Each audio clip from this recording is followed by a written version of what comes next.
most everybody's here that signed up, most of you because I made you, but this is the disaster preparedness class, and we got Lieutenant Brett White, Lieutenant Tom Frost, they're up from Camp Smith in the Army National Guard, and Jim Soda, the Office of New York State Office of Emergency Management.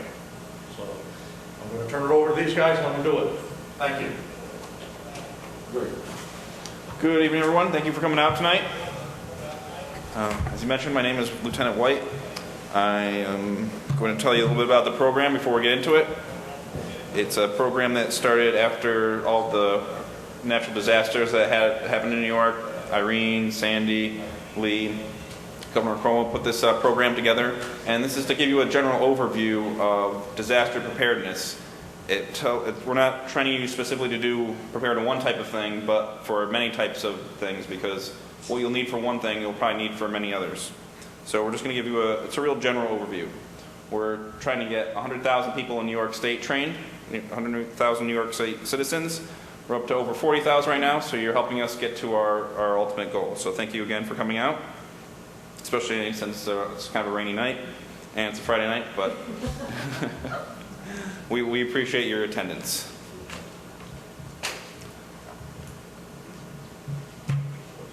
A little bit about myself before we get into the actual presentation. I'm a transportation officer. I drill out of Queensbury, New York, which is up near Lake George. I'm a transportation company, so we've got trucks and tractor-trailer type trucks. And so back in 2011 during Tropical Storm Irene, my unit was activated to help out during that storm. So we drove from up there down to Long Island. We rode out the storm down there, realized that's not where the problems were, so we drove back upstate into the Adirondacks where there was a lot of damage. So I got to see firsthand what the flooding did to both man-made property and to the landscape itself. Washed away a lot of sediment, trees, things like that. And I'll talk a little bit more about that later, but I also was involved with the governor's Labor for Your Neighbor program, in which ordinary citizens like yourselves had volunteered their time and effort to help out their fellow citizens in the community to clean up either their homes or their places of business, because again the flooding had come through, had done some damage. So that's kind of what we're going for tonight, is to get everyone here prepared to be able to help out not just yourself and your family, but your neighborhood and your community.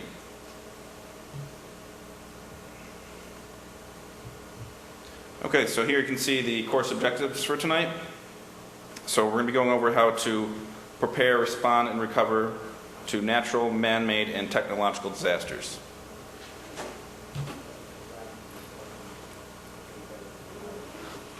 So again, we're going to focus on how to take care of yourself and your family first. Once you can do that, then that will free you up to be able to help out others, which is what the ultimate goal is, to be able to sustain yourself for a while, so that, because help may be a ways away. It may take a while for help to get there, and other people may need assistance as well. And even though National Guard gets activated, we can't be everywhere at once. There's only a limited number of us. So really, we want you to be able to sustain yourself for 7 to 10 days.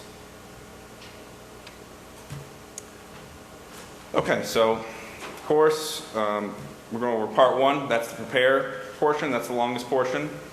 And then part 2 is the respond and recover. That's a little bit shorter. And then at the end, we will have a question and answer session. And we have a gentleman from the state here who's a subject matter expert, and he'll be able to answer questions. Okay, if you can just take a moment to read this quote from the State of the State address from Governor Cuomo.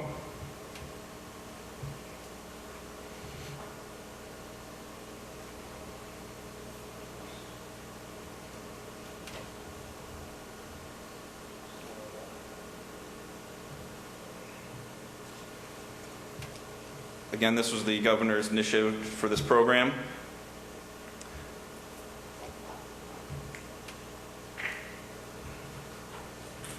Okay, so these are the 3 types of disasters that we're going to go over today. And we're going to explain each one of them.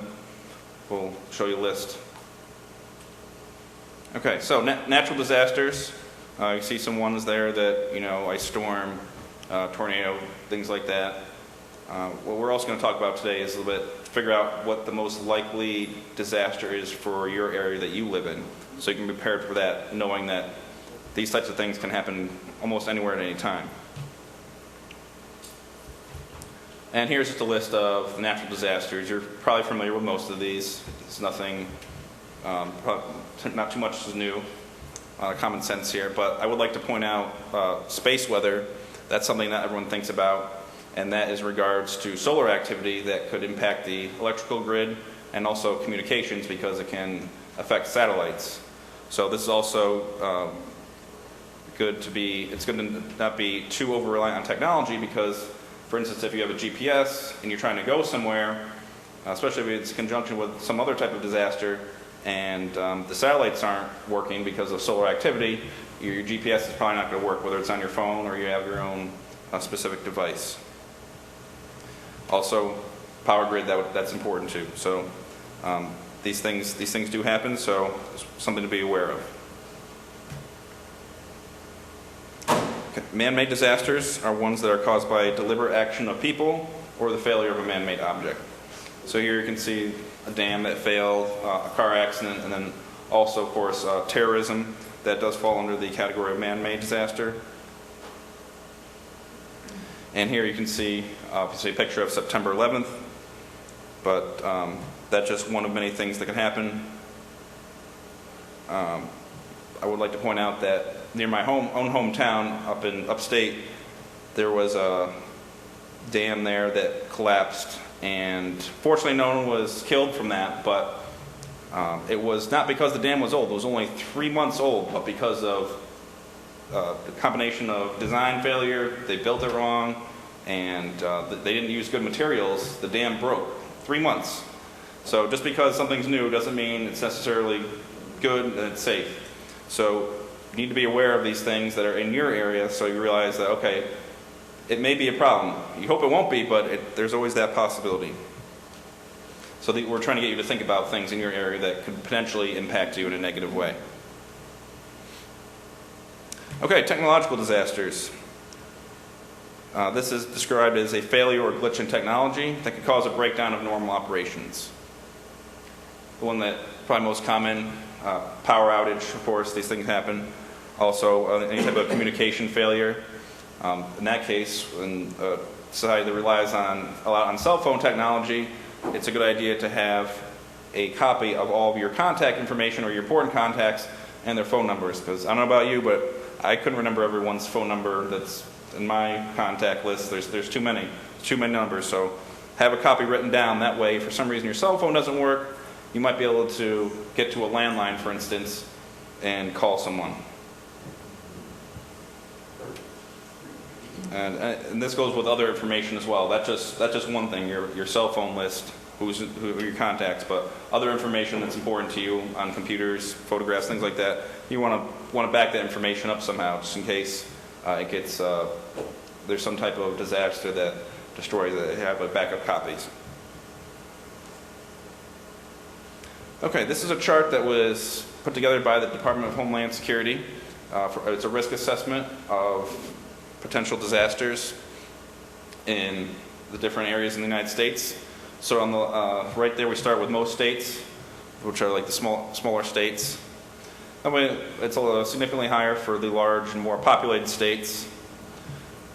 Nation's capital, as you would expect, is even greater. But New York is the highest on the list. And that's not to scare anyone, it's just to let you know that because of a combination of factors, and we're talking statewide here, the combination of factors that makes New York's risk so high. We've got a large coastline, we have a relatively large geographic area, there are many potential targets for terrorism in New York State, we have the lake effect snow coming off of the Great Lakes, so there's a lot of different things that could contribute to make it a high risk for disasters. So this is important to keep in mind and realize that you need to be prepared.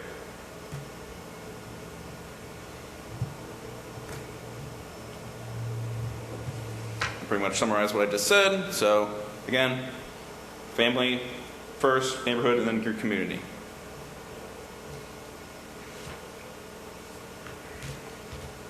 Okay, this is just a graphic representation of what we're going to do today. Talk about preparing.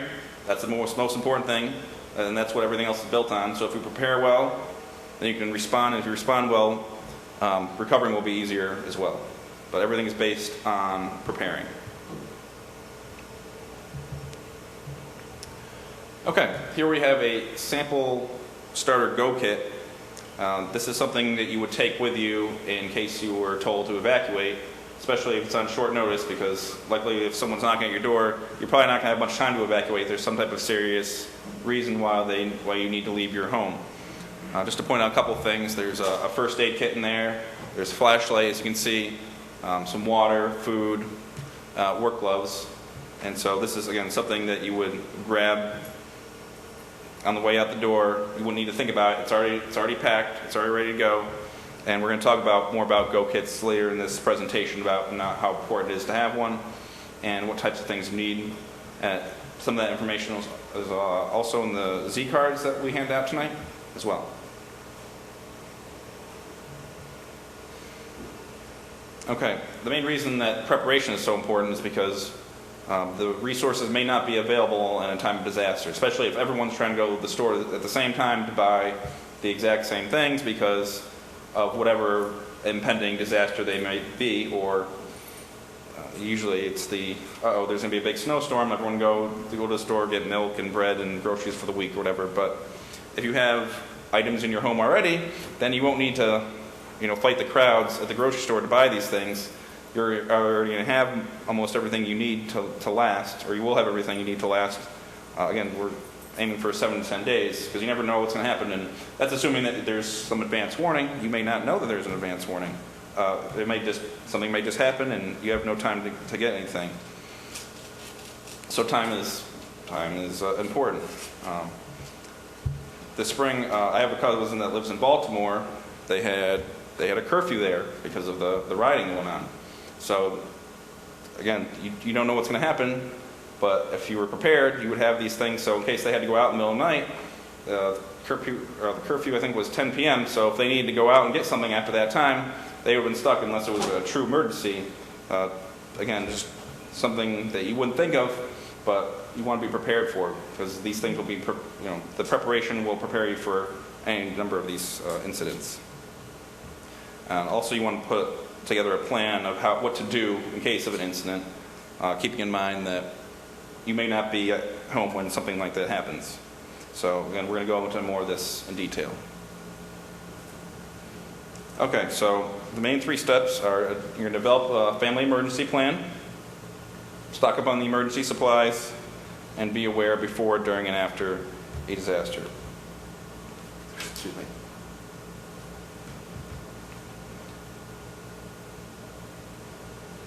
Okay, preparation again is key.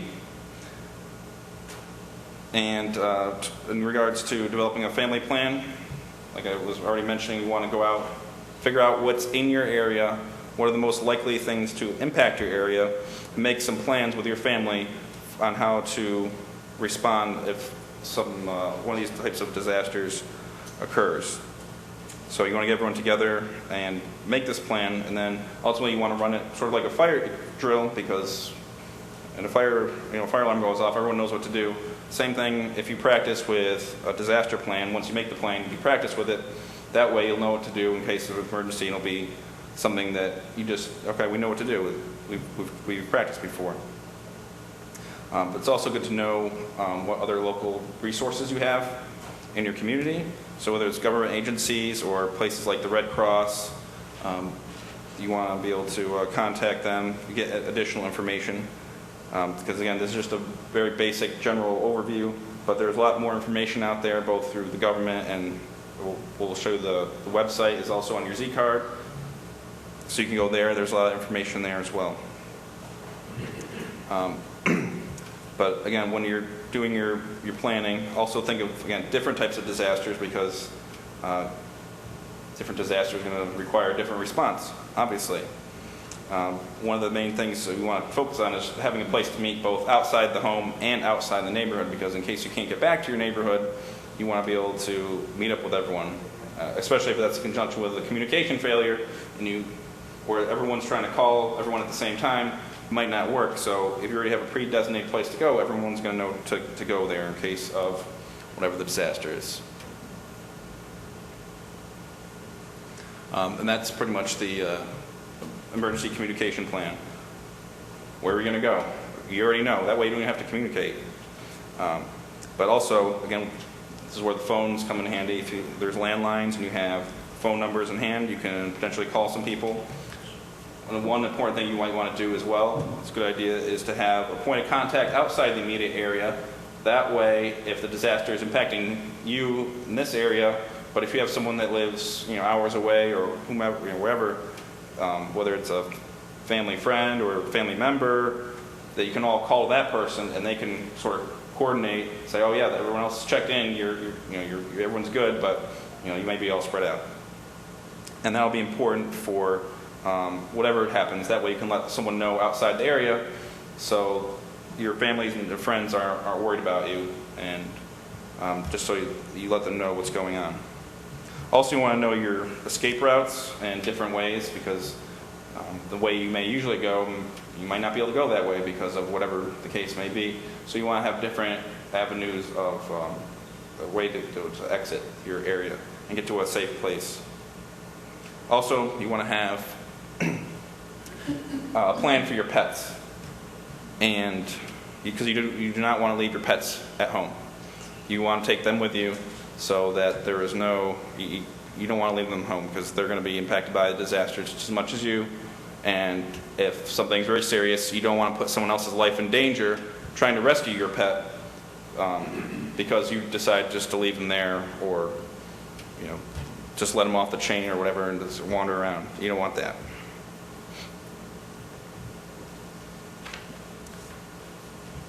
Okay, you also want to sync your plans with organizations you may be involved in, whether it's any type of service organization, American Legion. I don't know if you guys have a plan for what you would do or anything like that.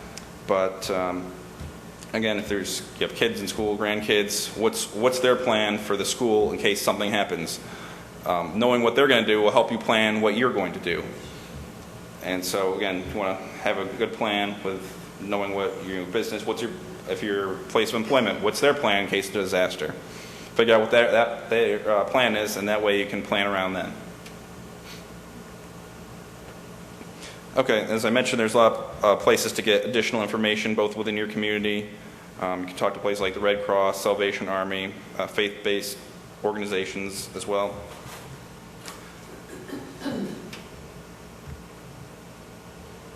Okay, being aware. In New York, there is a couple different ways you can do this. If you go to nyalert.gov, and if you want to take your phones out and put this into your phone right now, that's perfectly fine. I would actually encourage it. The New York Alert is something you can sign up for online. It's an email-based system.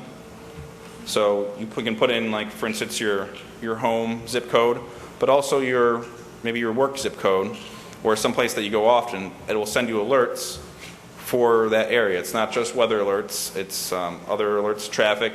Traffic is probably the most common one. I have it on my phone, and it tells you if there's a road closed. You want to know if it's a road closed before you drive that way. Also, it does things like Amber Alerts as well. So that's a good one to have. Again, it's an email-based system, so you can check that on a computer or if you have a smartphone as well. But the one below that, the ialerts.com, that is not specific just to New York. That is it's a smartphone application. So those alerts will go directly to your phone. I have both of them, and sometimes when there's some type of disaster, I get or some type of major road closure or something like that, I'll get alerts both ways. I'll get the email, and then I'll get the alert through the ialerts.com. Does anyone need some more time to put that into your phone or write that down? That's an important one. And those, like I said, I use them personally since I started the program, and they work very well.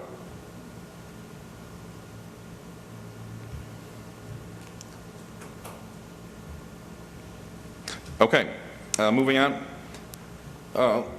in certain parts of the state, there are warning sirens for high hazard dams and nuclear power plants. I know you guys, you're not too close to Indian Point here, but many of the events we go to, people always ask about Indian Point, know what the sirens are, know what they sound like, and know what you should do when you hear them. So if you have to check, if there's a certain place you have to check, either on the radio or something like that when you hear a siren, because it doesn't mean necessarily evacuate. There may be different things to that they're trying to let people be aware of, or it could just be a test. You don't know. But again, also know what it sounds like too, so you're aware of what it sounds like. You just don't ignore or think, oh, I wonder what that noise is.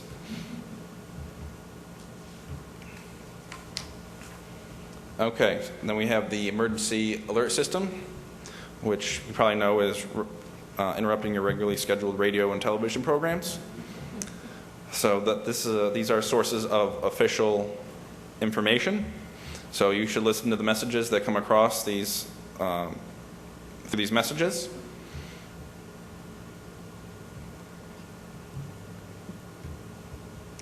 Okay, moving on to the NOAA radio. NOAA stands for National Oceanic and Atmospheric Administration. And these are commercially available portable radios that broadcast continuous weather information from a network of radio stations from a nearby National Weather Service office. These broadcast information 24 hours a day. It's in addition to it also broadcasts non-weather emergencies, so national security issues, natural, environmental, and public safety messages. They're relatively cheap, so this is a good idea to have at least one of these in your home. Okay, another way for you to stay aware, be aware, is the wireless emergency alerts. Most of the smartphones nowadays have these. As you can see, the major carriers there have these on your phone, and this will get you a message regardless of where you are. It's based on where your actual location is, with your phone. So whether you're here or you're visiting another part of the country, an alert will go off and will let you know about impending threats, Amber Alerts, weather advisories, things like that.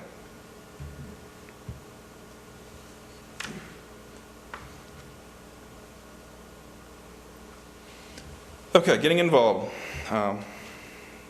Everyone here today is getting involved, which is great, but not everyone has the means to take care of themselves in a disaster situation, which again, that's why we need folks like you to be able to help out your friends, neighbors, and people in your community.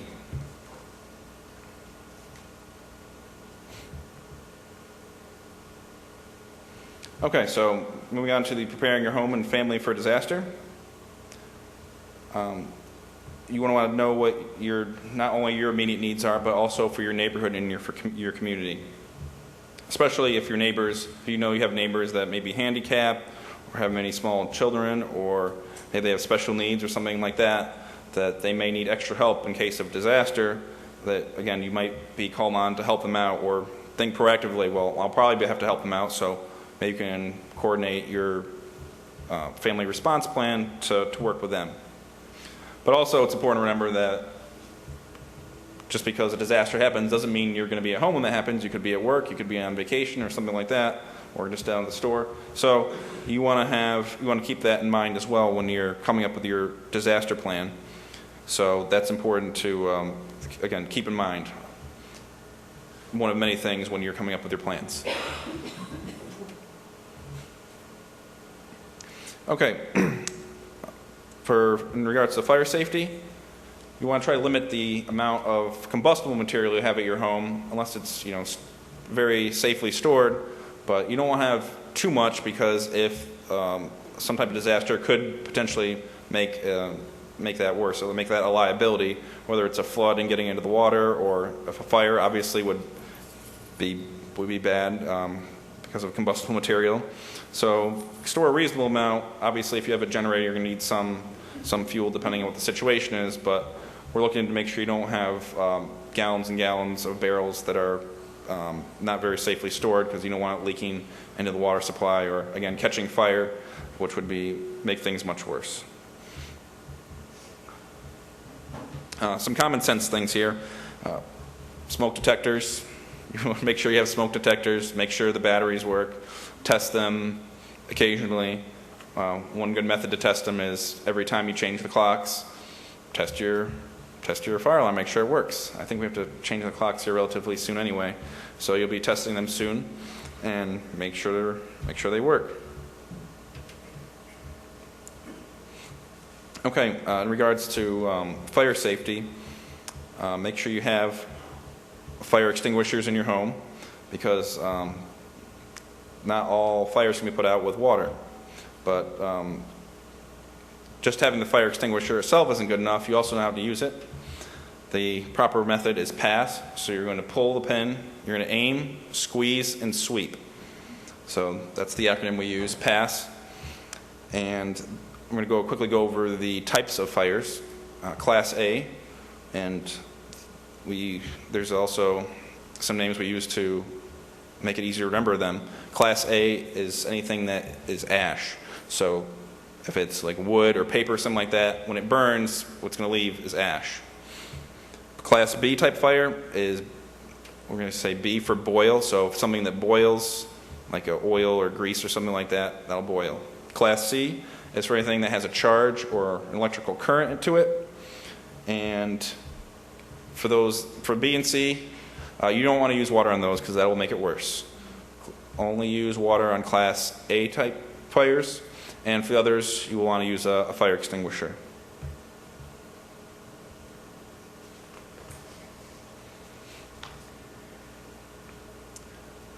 Okay, carbon monoxide. In disaster, you may need a space heater or generator, but make sure that those, if you do use those, make sure they are in a well-ventilated place. If they're not outside, or even if they're outside, make sure the exhaust isn't coming into your home, because carbon monoxide is fatal, and you're not going to know it, especially if you go to sleep. You just won't wake up. So it's important to remember to be aware of not just your own either generator or heater, but also for your neighbors, especially if you're in a building where gas, because the gas will sink, and so you want to make sure you have carbon monoxide detectors. Which is our next slide. I just got some from my apartment not too long ago. They're battery operated. That way, when the power goes out, they still work, and that's probably when you're going to need them anyway, because that's when people would start firing up their generators and their space heaters.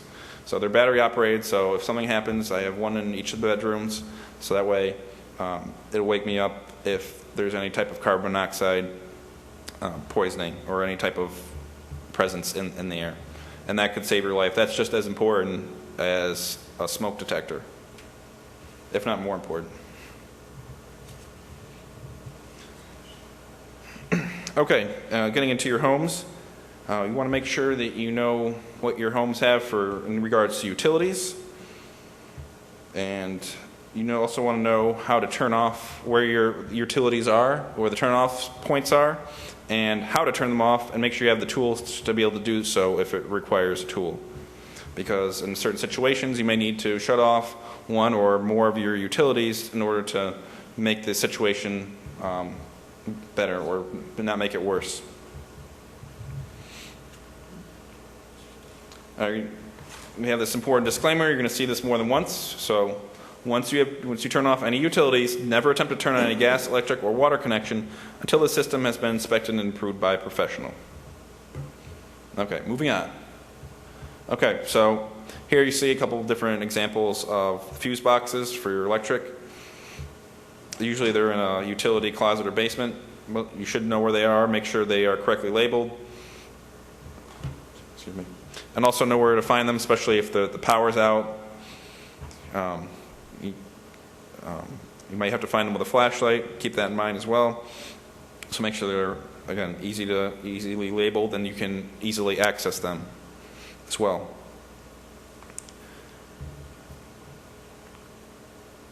Okay, here we have some examples of fuel gas. Again, you want to know where these are located.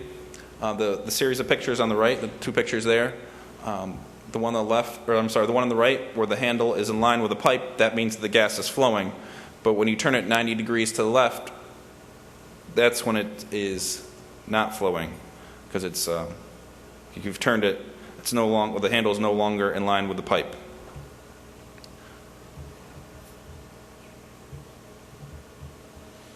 Again, here we have some different types of utilities.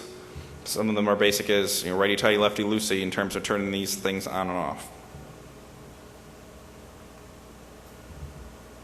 Similar thing here, just a couple different examples of utilities. Again, make sure you know how to turn them off. Apparently some you have to turn righty-tighty, lefty-loosey doesn't work, but again, you're going to find out where your utilities are, know how to turn them off, so in case of a disaster, you can do so and not have to figure it out at that point which way you have to turn the knob to make it stop going. And here we have examples of water utilities. The one on the left you would definitely need a tool for, so make sure you have that. And again, know where it is, because if it's covered in water or something else, you might need to be able to find it. But if you already know where it is, it'll make things that much easier.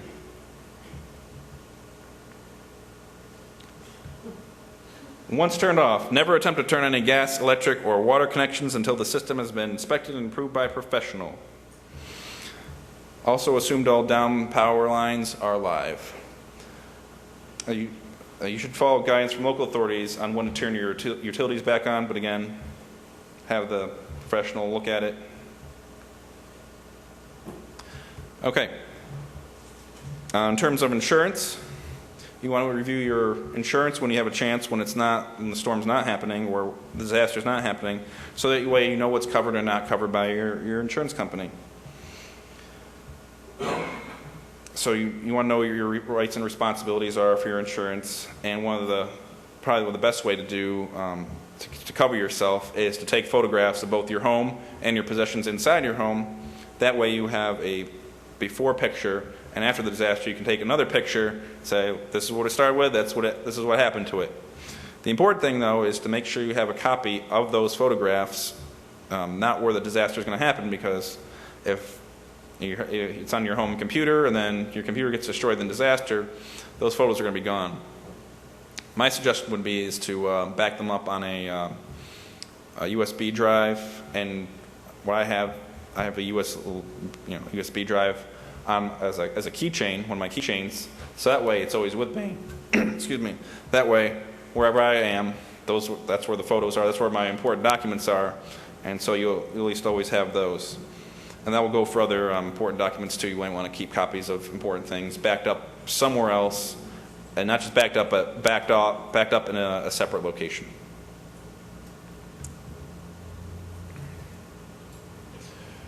Okay, stock up on emergency supplies. As I mentioned before, 7 to 10 days worth, because as we learned in recent disasters, we might not be able to get to you in the 3 to 5 days they used to tell people, because when there's such a large amount of devastation, destruction, so many people that have been affected, emergency services personnel and National Guard people we can't get to everyone at once.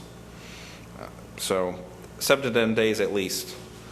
I know when I got called up for the tropical storm Irene, they said, it'll be a 3 to 5 day mission, and realizing that probably wasn't going to be the case, because it was going to be a bad storm. I'm like, well, I'm going to pack all my stuff anyway, because I don't know what's going to happen. And sure enough, it ended up being 11 days we were gone for. And some units even were out there longer. But again, this is 7 to 10 days at least. So again, you need to be prepared to sustain yourself for that amount of time without any outside help, without having to go to the store and buy things, because the store may not be there, or it might be closed, or everything might have been sold out.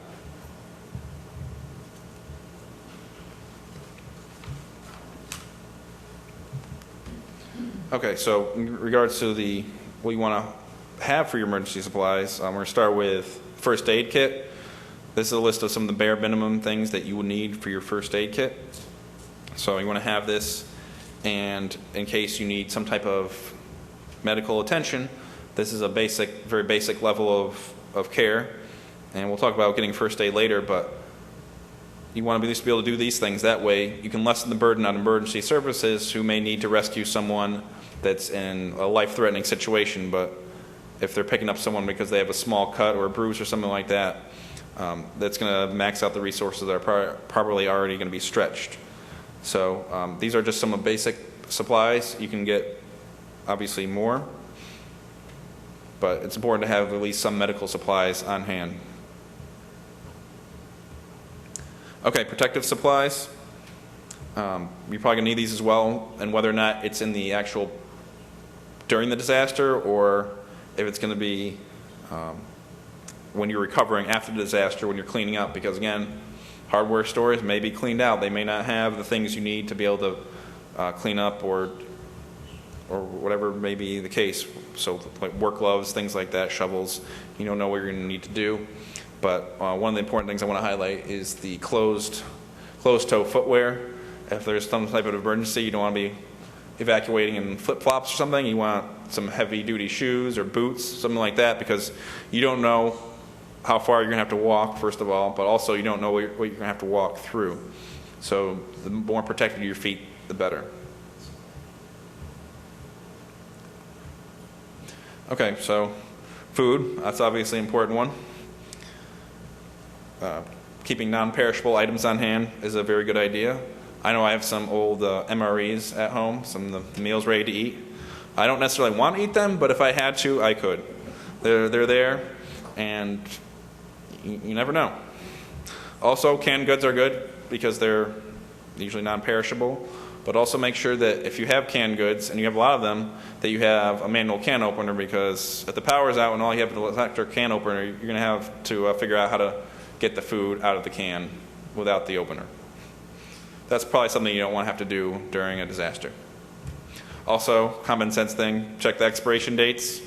If you realize, oh, the food's going bad, well, then either want to rotate your stock, or someone mentioned at one of the previous events, they said, well, I just donate the food to the local soup kitchen or something. Whatever you want to do, great, but you don't want to be eating expired food in a disaster, which would probably make it worse. If you're already having problems eating expired food, it's probably just going to make it worse. Water. Okay.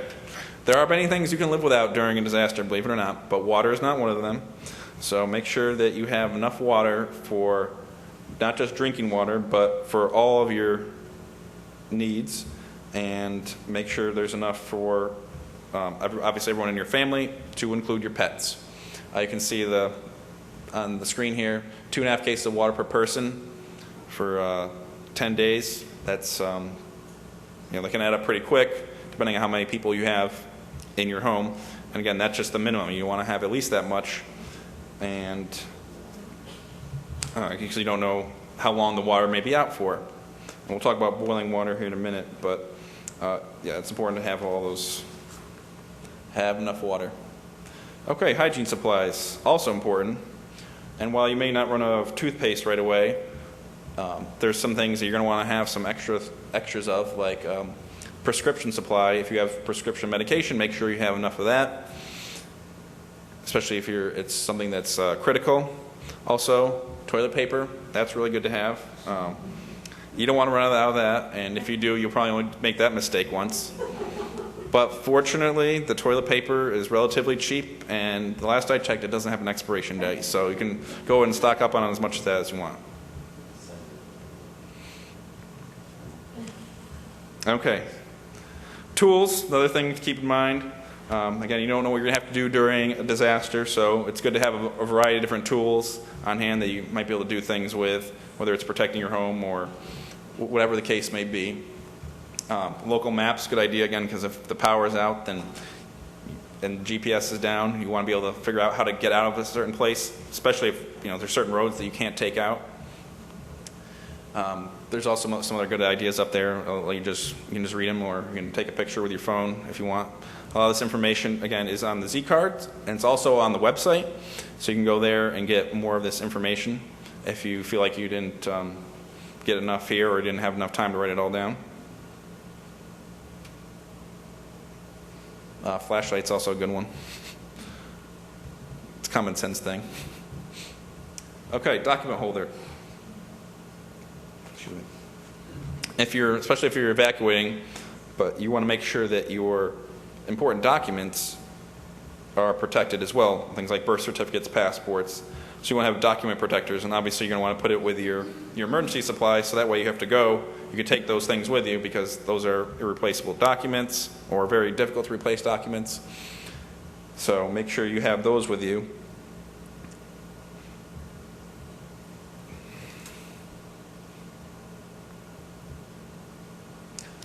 Okay, and when you are coming up with your emergency supplies and eventually your go kit as well, you want to make sure that you have the right balance for you, because you know what you need, you know what your family needs, or maybe even your neighbors need. Make sure that you can survive on those things, because we're just giving you some general ideas here. And it's also important to remember that you're going to want to figure out what you have to balance out your go kit, because I'll talk about that in a minute, but you don't want to have it too heavy either. So again, figure out what you need and make sure you pack that. Okay, getting into pets. Like I said before, make sure you don't leave your pets behind. Having said that, that means if you do have to evacuate, you might need somewhere to bring them to. So you're going to want to have immunization records, for instance, veterinary records. That way, if you have to take them somewhere, shelters may not take them without those records, so you want to bring those with you so that they can be accepted at a pet shelter if that's where you take them, or wherever the case may be. But you definitely have to plan for your pets as well. So everything that you need, you can see here. And perhaps more, again, whatever your pet is, figure out what they specifically need.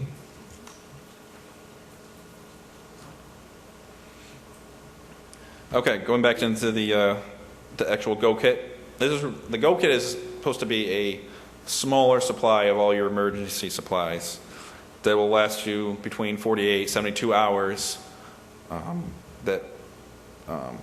in case you need to evacuate. And if you're evacuating, you don't know when, but if you get a knock on your door in the middle of the night, you might just have to grab your bag and go. So it's a good idea to keep your go kit with all your emergency supplies. That way you and everyone else in the home knows, all right, that's where our emergency supplies are. That's where the go kit is. Just go there, and if you have multiple go kits, just grab it. But you want to make sure you balance it out. You don't it's not too heavy, because that could also be a problem. You would assume that most people around here, they would just say, all right, well, I got this big go kit, and it's really heavy. That's okay, because I'm just going to throw it in my car and drive away anyway. Well, what if you can't drive away? You might need to realize that you may have to walk with it for a while, or maybe you can't get out with your car, or something happened to your car, or whatever the case may be. My grandparents back in 2005, they lived near Binghamton, and there was a flood. Their neighborhood got flooded, and they couldn't get out because all their escape routes were flooded. So they had to actually be evacuated by a helicopter. So again, you have to consider this when you're packing your bag. You're like, well, you want to have enough stuff to last you, but you don't want to be weighed down either. And being in the Army, we know about walking around with a big heavy backpack. You don't want to do that as much as possible, because it's kind of a pain. So you have to balance it out. Again, because you may have to get evacuated by a helicopter one day. Hopefully you won't, but it has happened. New York State, that was only 10 years ago now, but you never know. And here is a list of some of the things that you might want to put in your kit. Again, keeping in mind what I just said. I also like to highlight here the small quantity of cash. A lot of people now, I've noticed, don't carry cash around, but in an emergency, you're going to need cash, because if you want to buy something and you pull out your debit card or your credit card and there's no power, then that's not really going to work. But people will take cash, so have some cash on hand. That way, if you need to buy emergency supplies or anything like that, you'll be able to do so, because people are going to accept cash even if you can't swipe a credit card. Again, a lot of these are in on the Z card and on the website.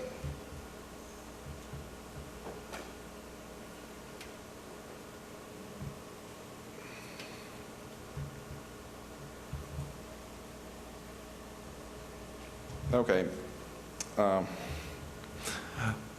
This goes into the whole, make sure you don't use expired food. So you want to have some type of rotation of your of not just food, but all your supplies, because medical supplies do expire as well. So you have to keep track of that and realize, okay, well, this is getting more, so we have to rotate through, use up the stuff that's going to expire first, and then, get some new things, put it in the front of the shelf if you need to use it right away.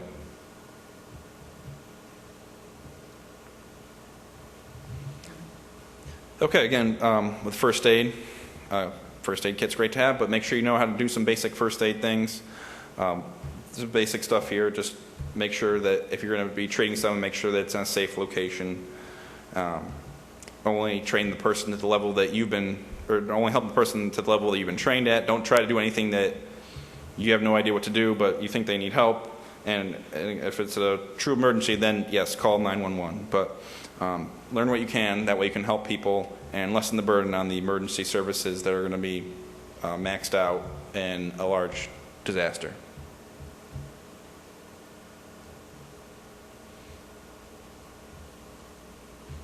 And this just gives you a list here of some of the basic things that you should be able to treat on your own. Stop bleeding, things like that. Take care of minor cuts, things of that nature. Heat and cold emergencies. Okay, and then for life-threatening situations, another acronym, ABCD, check the airway, make sure the person's airway is open. Then B for breathing, make sure that they're breathing, circulation, heartbeat, obviously, and defibrillation. If you are trained on how to use a public AED, and if not, you can sign up to learn how to do CPR or AED. Local agencies like Red Cross and there may be other agencies out there that do that, but that's something that you can explore and find out on your own for what you can, where you can learn how to do these things. Okay, we can take a 10-minute break, or we can keep going. Does anyone need a break, or do you want us to keep going? Okay. All right, we'll keep going, but that's what we usually do. It's not that long. All right, I'm going to turn this over to Lieutenant Frost, and he's going to tell you about responding and recovering to natural man-made technological disaster. Thank you.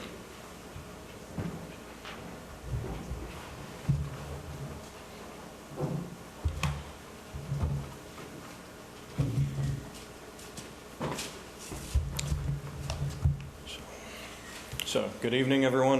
My name is Lieutenant Frost. I'm part of the Citizen Preparedness Training Team for the Lower Hudson Valley. So, a little bit of background on myself. I'm an engineer officer in a vertical construction unit, so that means carpenters, plumbers, masons, electricians, and we have a whole bunch of heavy equipment. So, as far as disaster response goes, engineers are pretty much called out anytime there's or even the slightest chance that something could happen. So recently we were activated before Hurricane Joaquin was supposed to hit us. They had us activated assisting the Department of Environmental Conservation in clearing out debris from flood channels, drainage, so that hopefully we could prevent flooding.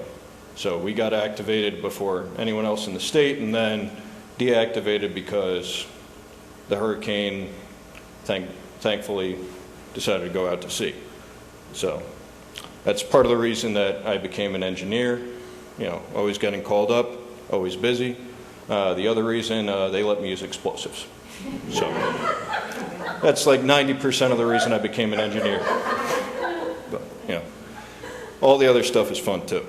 So as far as education, I have a bachelor's in corporate homeland security management, several FEMA courses, but all of my education training doesn't really mean anything if the disaster is happening to you.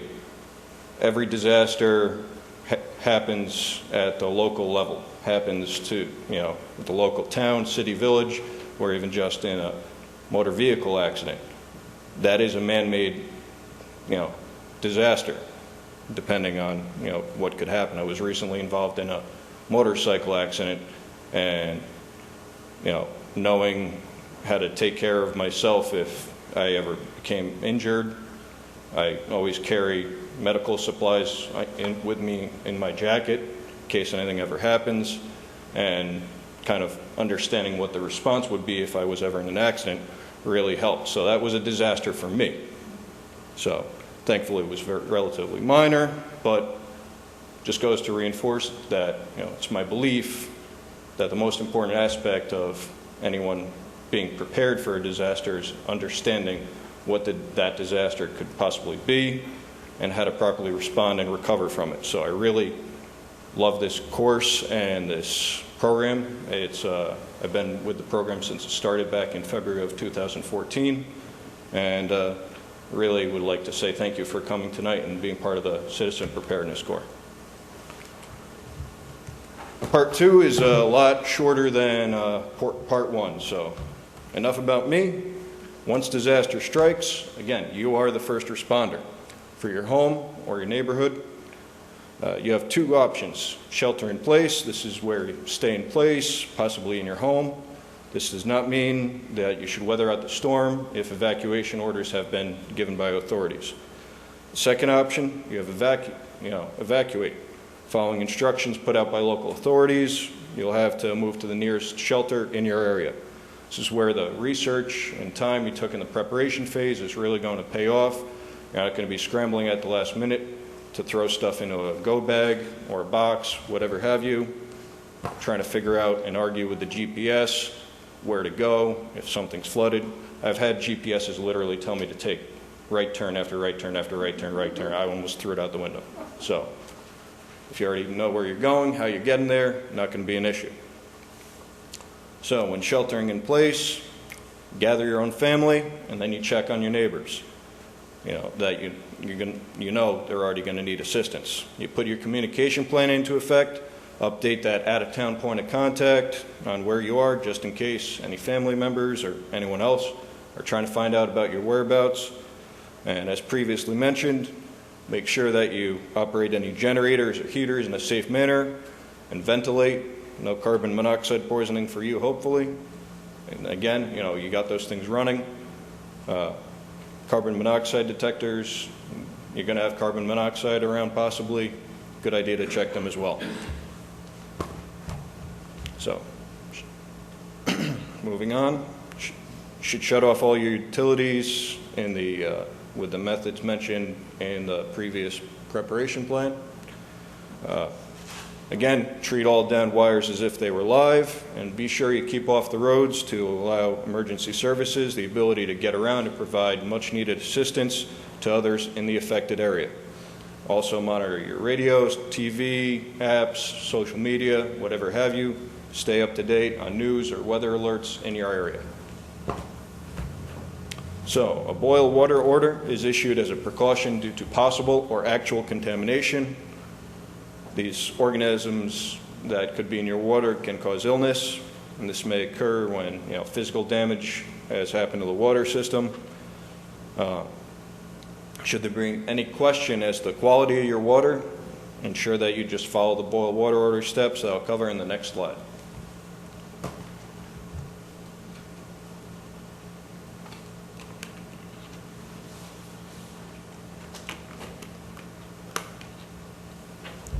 So here are the boil water order steps.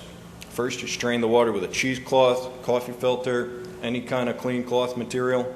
Even a shirt can be used as a substitute. This is going to strain out any kind of little particulates, little things in the water that may come out of the faucet. Boil it for 2 minutes, a solid rolling boil for 2 whole minutes. Let it cool, or have a cup of coffee, cup of tea, whatever have you. Just know that if you attempt to drink boiling hot water, it's going to be a very bad experience and just a bad day. So ensure that the container that you put the sanitized boiled water into also is, it's been cleaned with boiled water or sanitized in another way. And you can throw it in the refrigerator if possible to kind of maintain freshness. So be aware that it's not just the water that you drink, but also what else you use the water for that you may not think about. Things like ice cubes, brushing your teeth, rinsing off your fruits and vegetables. Also, don't just put it in your dog's or cats, whatever you got at home, their water bowl. It's going to be a bad day for them as well if they're drinking contaminated water. So what should you do if you become trapped? Try to make a 911 call if possible with a cell phone or nearby phone. Try and figure out, what's blocking your movement. Is it debris or is it an object?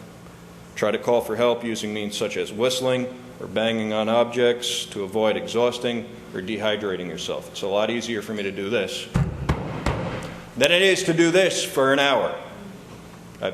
I get up here, I talk for 20 minutes to 45 minutes, and at the end, I want to sit down. So it's a lot easier to keep doing that for a while. If you hear someone, kind of, hey, is anyone in there? Yep, you make a bit of noise. It's a whole lot easier to get their attention. Once you figure out what's blocking your exit, see if you can remove it. But be very careful because, the object may not be stable and you never know what it's holding up. So take caution when you're trying to move around in structures that have been compromised. It's almost like playing a big game of Jenga. Moving objects that are blocking your path may cause other ones to shift and lead to a worse situation. So remember Newton's third law, for every action, there's an equal and opposite reaction. Now, what happens if someone else is trapped? Try to assess this situation before acting, if possible. Can you see the person? Are they conscious? Do they appear to be able to move on their own? Notify 911, give them as much information as possible.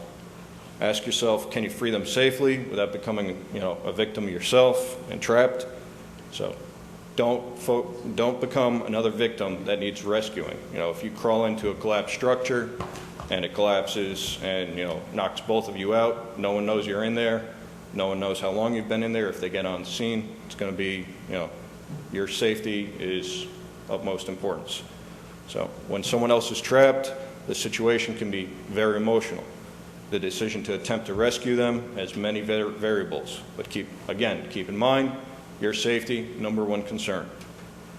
Trained rescuers are going to be on their way, and they need you on the ground for information. Again, your safety, very important. Again, going back to my recent motorcycle accident, there were people, witnesses there, and then they saw it happen.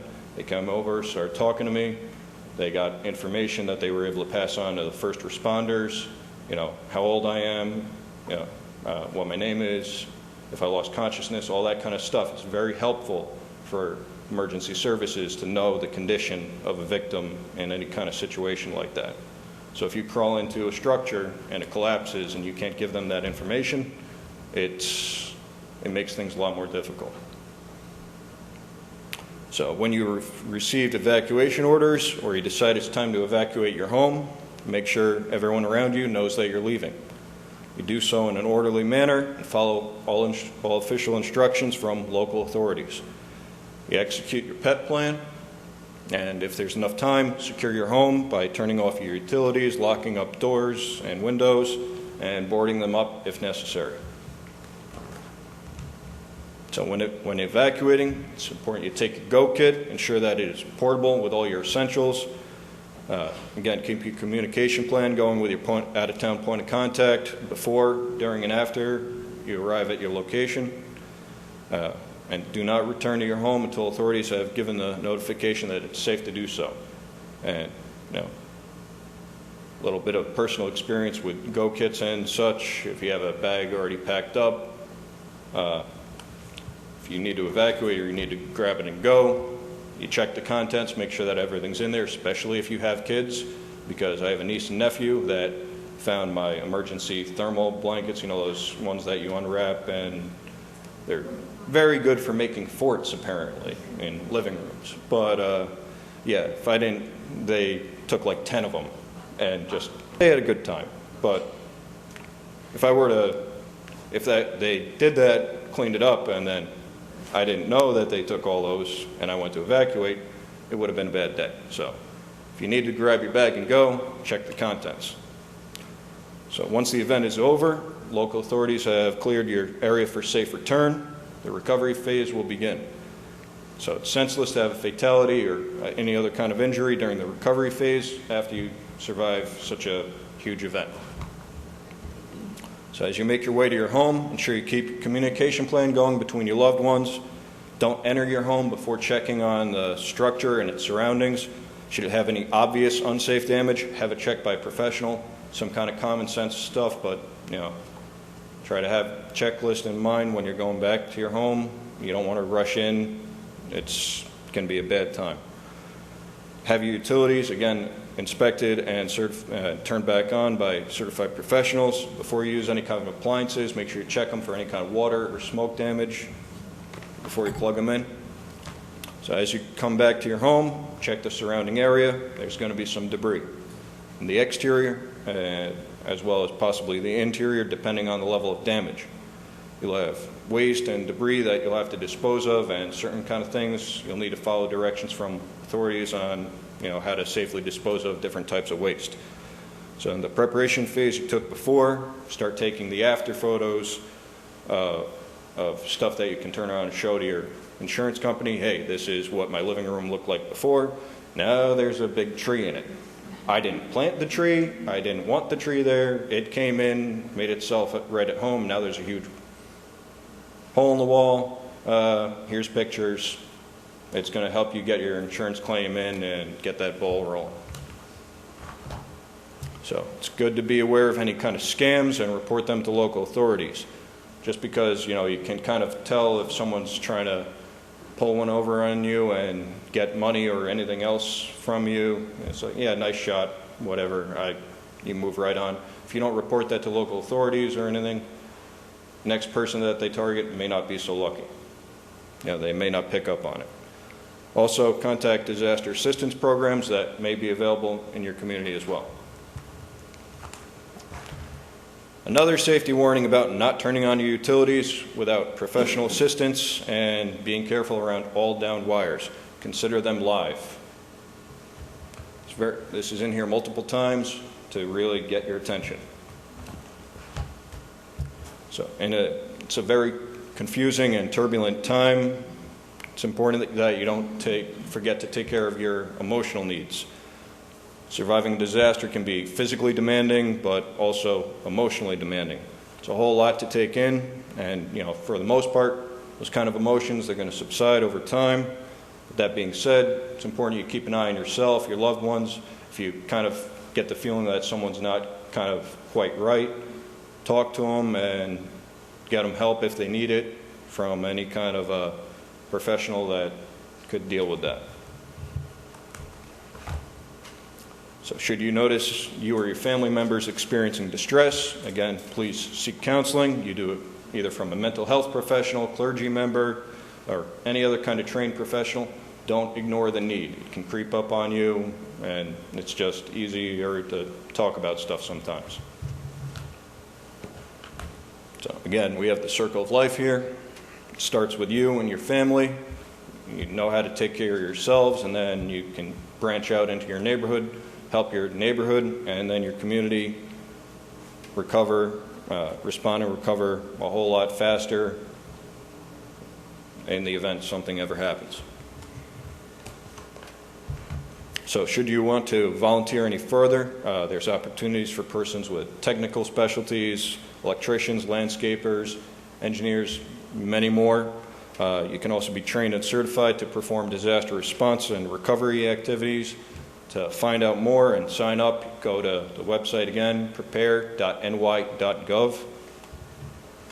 And this concludes our presentation. I'd like to bring up right now Mr. Jim Soto from the New York State Department of Homeland Security and Emergency Services. Thank you.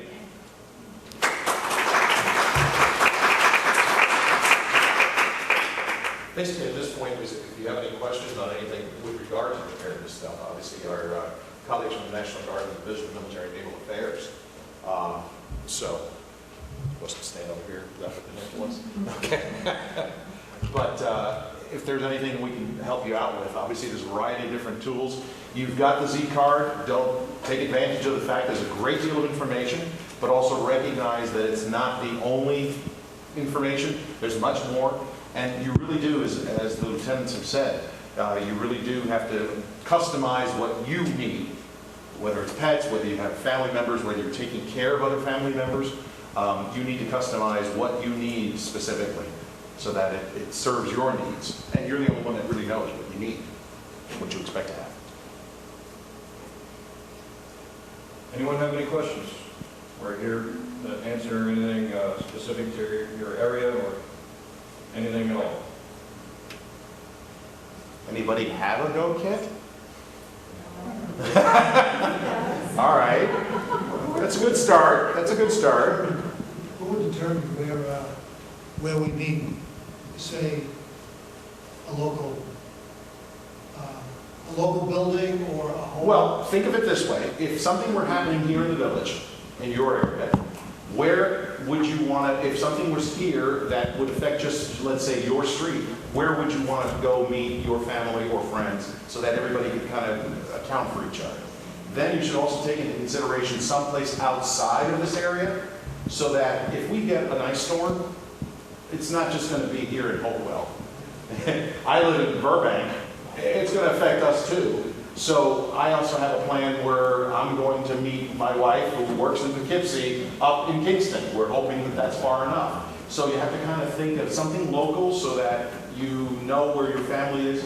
Because if you think about it, a lot of the preparedness activities are really to get you ready so that you don't have to worry about all the other things that you may not remember about. So, you know, thinking about it when you don't have to, when it's a sunny day, we call that sunny day planning. You're thinking about these things when you really don't have to, so take a few minutes and figure out, okay, if I wanted to, maybe it's the next door neighbors, a couple down, you know, and the next street over, if it's something that happened just on our street. But if it's something that you need to think about getting out of the area, maybe in another part of the county or even in another county. I'm thinking of going out to Ulster County, because that's where my sister lives, you know, this kind of thing. So it's just, you gotta be customized to you. My son lives in South Carolina, that's too far.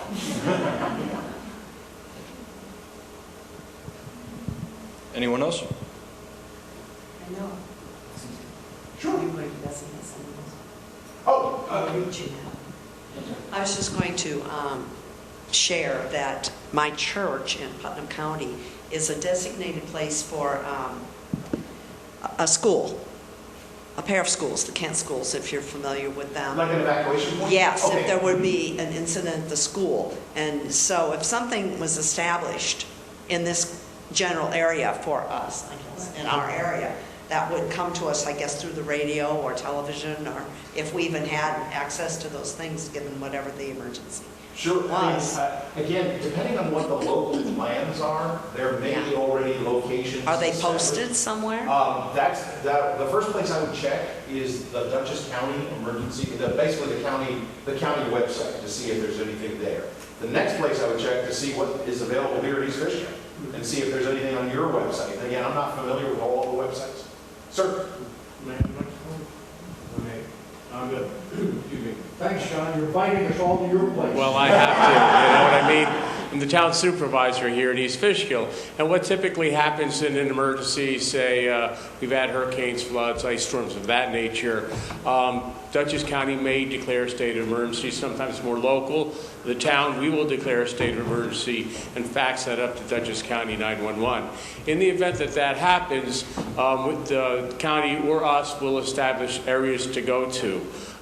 We will actually, the town has a plan. We go to the fire training center over on 52, and that's where the disaster command central establish itself for the duration of any event, and sometimes that is 4 days.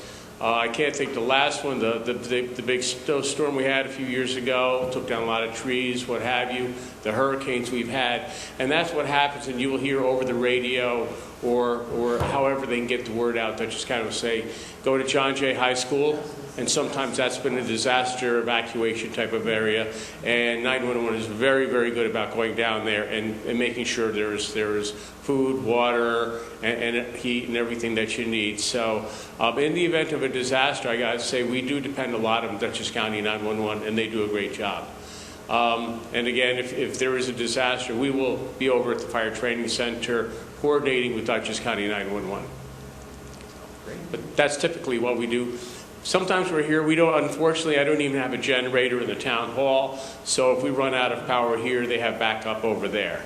And that's very important to have a backup generator and to keep the communication systems going. Okay, thank you.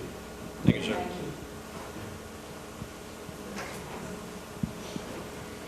Actually, I have a question for you, John. I was just wondering if that's on the website, that in case of emergency, if people could look now when there's, like they're saying, before an emergency or something like that. I'm just wondering if we have that on the website where people would go to the fire headquarters. You have one microphone? We only have one microphone. Well, that's a very good question, Jim. To be honest with you, I guess I haven't done my sunny day thinking, because that is something that we should establish on our website. And I can't say it's always going to be the fire training center, because it could be something wipes out the fire training center. So it's a disaster, and I'm not well versed on this, but a disaster will happen in different places. And if it takes out the fire training center, we're not sending everybody over there, but we'll work with the county to establish another one. We did actually just put a generator over the community center. After last winter, when a lot of the power was down, trees were down and all that, we were looking for warming centers. And now that we have a new generator over there, that will be one of our established warming centers. I would think, to that matter, I mean, when there's a disaster, I get a call from Dutchess County 911 myself, also on the computer. We're always very interconnected with Dutchess County, and they really, like I said, 911 actually takes the lead on it, establishing the different areas. I will be over at the Fire Training Center. We will be communicating with Dutchess County. So I couldn't really put on our website that this would be a disaster location until we really know the disaster and the effect of the disaster, location of it. But we do, like with the last hurricane, what his name was it, Joachim? Joaquin. I could never, Joaquin, that was it. I could never, they say they always name them after alphabetically. Why couldn't they just say Jim or something like that, Yeah, it could be too easy. So, but we were following that, and the days before, Dutchess County was sending us emails continually, updating us, and as the gentleman said, thank goodness it went out to sea. But you can never tell. So it becomes more disaster type or disaster location, but we work very closely with 911. We're very happy to have them. Possibly as a suggestion, then maybe something on the website that just tells the community where to go get other information, Yes. or where to look for that information should it occur. Good. Online sites. Websites. We'll get to work on that Tuesday morning, because we're all for Columbus Day. So. There is a county coordinator that's assigned to just that. Yes. County department. And it used to be Ken Davis who used to do it. Yes. Their job, and they set up so they can tell you what firehouses have emergency generators, what town halls have emergency generators, and they'll put that out on the radio and they'll to the affected areas. They don't want everybody going to these areas, but they'll go to, like, if your neighborhood gets hit bad, they'll tell your neighborhood, they'll evacuate your neighborhood to these centers. And then most of the firehouses I don't know, I'm pretty sure this one does, but I'm pretty sure most of the firehouses in the county have generators. Now, that was all through a grant years ago. Homeland Security put a grant out, and they put generators in all the firehouses. A lot of the town halls, I know LaGrange Town Hall has, Town of Poughkeepsie does. You guys haven't got one yet? Never got it. Yeah, but they have A lot of generators and volunteers, stuff. so I didn't know if they'd be actual sites where people The could county, actually go. county 911, like I said, there's a coordinator, that's all he does. He thinks of all these things, and he coordinates with all the different military, all the different, the Coast Guard, you name it, everybody's involved. They coordinate with that, and they'll get the word out through the radio stations, through the local fire departments going around with PA systems if they have to get people out. But that's the thing. The other thing I just wanted to bring up on your thing there, you guys did a great job bringing up about don't turn the gas back on, don't touch any wires and stuff. Big thing is generators. A lot of people have generators. A lot of people have illegal hookups to the generators, which they go through their dryer vents, which is okay, but you got to turn your circuit breaker off, your main breaker, and they pointed that out. Turn your main breaker off, because you can actually do harm to a lineman by backfeeding through your generator, back feeding a power line, and when he goes thinking that the power's off, he can get shocked from your generator. So make sure you always turn, if you have a personal generator and you hook it up into your house, whatever way, make sure your main breaker's off so it doesn't backfeed. And then the other thing, the reason why they tell you not to turn gas back on, we've had a lot of instances where we turn the gas off in an apartment complex and people get mad and they turn it back on. Well, the problem is pilot lights need to be lit. If you turn the gas line back on and somebody's not in their condo or somebody's not in their apartment, you can actually cause an explosion because that pilot light's just going to keep building up gas. Right?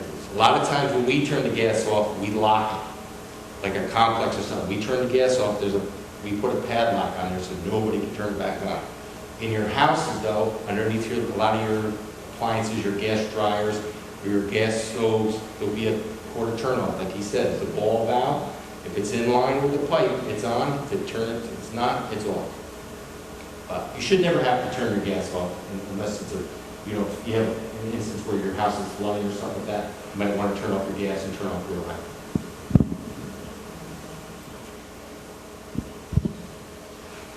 Thank you. And one thing I did want to point out, and I'm not sure, when you talked about generators and how many people, I feel terrible about the people that die from carbon monoxide poisoning because they have their generator, they put it in the garage or something, and they think they're safe. And carbon monoxide, yes, exactly. Carbon monoxide is a silent killer. You'll never even know what happens, so be very careful with proper ventilation, and as you said, keeping generators outside. Yep, you brought up about there that you should your kit, you should have a smoke detector in your house and stuff. And you should have a carbon monoxide detector in your house. Exactly. Even though you might have gas appliances, it's still good to have that. Any other questions? Any other conversation there? Because obviously it's a good exchange of information. A lot of this is just to get us thinking about these things, especially now when we're really not having to worry about it and just kind of anticipate what kind of things. Where are those important papers that you need access to? Because if you can't get back to your home, and do you have copies of important documents available to you in a Ziploc bag, maybe a photocopy that you kept in your go bag? It's something that can't be broken Yep. into or whatever.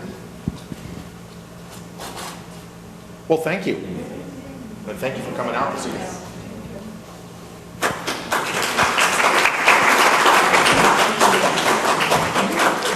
Okay, folks, thank you for coming out tonight. I just want to let you know that we do this program. It's a free state program.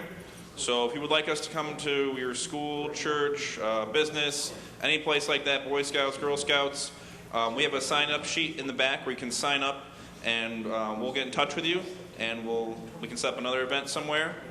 And also, Lieutenant Frost is at the back. He will be handing out your completion certificates for completing this training course tonight.